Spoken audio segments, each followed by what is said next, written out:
Okay, so now we're going to look at proteins and amino acids. A great way to reference amino acids is when we talked about atoms and molecules. We talked about the Lego model and that there's all these different Legos and you can rearrange them in different ways. And Legos represent atoms. When you put them together, you get a molecule. Proteins and amino acids, you can think about the same way. There's different types of amino acids, and when you put them together, you get a protein. So a long chain of amino acids is just a protein. Another term we use for that is a polypeptide chain. So poly, as a reminder, poly means many, and peptide refers to the amino acid bonds. So many amino acids bonded together is a protein. Think about many different Legos all stuck together. Sometimes they're very small, sometimes they're a bit bigger. We'll talk about what happens when they're smaller or bigger. So first of all, things that you would think of when you think proteins are nuts, meats, or muscle tissue. So when you eat meat, you're actually eating muscle. So for instance, if you eat a steak, that's muscle from a cow. And then beans as well. When people choose to not eat meat, or if you don't eat a lot of meat, the only way you can get the amino acids necessary for your body to function is by eating beans and nuts that have what we would call full proteins. So I'll talk in a minute about what a full protein is, but remember, meats carry full proteins, only some nuts and beans do. Once you've eaten the protein, your body will actually break it up into its constituent amino acids and then use those amino acids to rebuild other proteins. So you don't eat protein from a cow and then just immediately that becomes your muscle. It breaks it down into the amino acids, and then the amino acids are used to rebuild new proteins. Once those proteins are being built, they're constituting things like muscles or your hair or your skin. All of these things are made out of proteins. More importantly, though, the enzymes that run all the functioning in your body, enzymes are proteins. So all of the functioning of your body that runs on enzymes requires that you eat protein, get the amino acids necessary, and then those amino acids can be restructured into things like enzymes. This is why you need to eat protein. There are only 20 different types of amino acids. So again, if we think about the Lego example, this is like having 20 different types of Legos, but you've got thousands upon thousands of each type, and you can reorganize them in ridiculous numbers of ways. So there are hundreds of thousands, if not millions or billions of ways to organize those amino acids, which is why there are thousands upon thousands of different types of proteins in your body right now. A few terms you'll want to be comfortable with. But again, you can sort of break these down by their Latin roots. So polypeptide, poly means many, peptide refers to the amino acids. So a polypeptide is simply a protein made up of many amino acids. By comparison, tripeptides or dipeptides, these are really, really small proteins. A tripeptide is only made up of 3 amino acids as compared to, say, thousands, and a di is only 2. So these are really, really small. In fact, they're so small that they can't really perform any functioning. They're just going to make up physical stuff. So for instance, proteins that make up your skin or hair, these are smaller proteins. They don't need to function. They're just structurally supportive. The ones that do need to function, however, are things called enzymes. By the way, along with the PowerPoint posted in your project briefcase, there are also a bunch of videos. So as you're looking through the PowerPoint, you'll notice all these video links. The videos are going to be separate links in your project briefcase. So enzymes.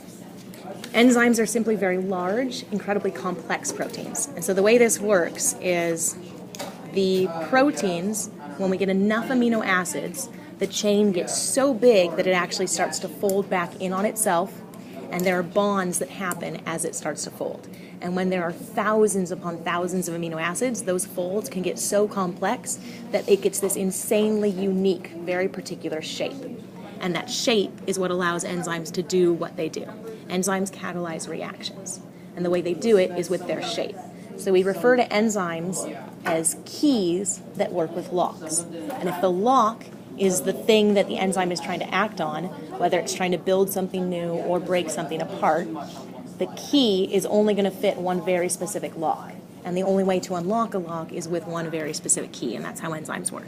They have this incredibly particular shape, like a key going into a lock, and they will only work with one very specific substance, and vice versa, that substance will only work with one very particular enzyme. So if you don't have the specific enzyme you need to do something, you can't do it with anything else. There's a great video on that as well that we'll pass up, but is also linked in the project briefcase. And then one big key factor here that we looked at in the liver lab, proteins of all kinds, but particularly enzymes, can be denatured by heat and become inactive in low pH solutions. So if an enzyme is exposed to a highly acidic condition, it can no longer work because it's been denatured. And denaturing simply means that it's changed its shape. So when a protein or an enzyme denatures, its shape will be changed. The bonds that hold it in that particular shape get broken and it falls apart, sort of like when you cook an egg. It totally changes consistency, it basically chemically breaks apart. If you overcook meat, you'll find it gets this really grainy, broken up texture. That's the same thing. If you cook something or if you heat it up too much, that's what will happen. So this is why a fever can potentially kill you, because it will denature all of the enzymes in your body, making it so your body can't function anymore. So again, we're going to skip over that video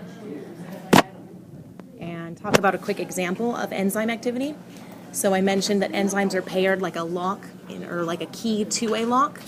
And in addition to that, there's some terminology that goes with it. So for instance, when we talk about lactose intolerance, the reason why people can be lactose intolerant is if they're missing one very particular enzyme. And that enzyme is actually termed the same as the thing that it wants to break up. So in the lock key reference, the key is the enzyme. Lactase, ending in ASE, is an enzyme that breaks apart lactose, the disaccharide sugar. So the terms match. The lact refers to both the sugar and the enzyme that breaks up the sugar.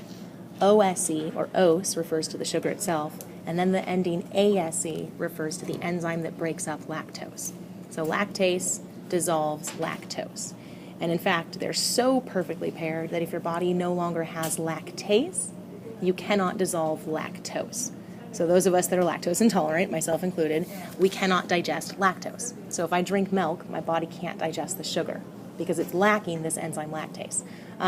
The interesting thing about it is genetically, we're not really programmed to keep that ability. You are not really supposed to have it past a few years after birth. What happens is if you keep eating milk products or drinking milk, your body will continue to make the enzyme. The moment you stop drinking milk for an extended period of time, or if you're just genetically predisposed to lose it, your body will stop making the enzyme, and then it's no longer available for you, and you can't have milk anymore. Technically, you can take an artificial version of the enzyme, and that will sort of fix it. It works better for some people than others. But you have to have the enzyme. If you don't have that one special enzyme, you can't digest this one particular sugar. And all enzymes work that way. They're all matched to one specific thing, and without it, your body can't do that thing. So again, there's another video here, but that pretty much wraps up proteins and enzymes. So again, I'm going to pause the video here, and then we'll move on to lipids. Okay?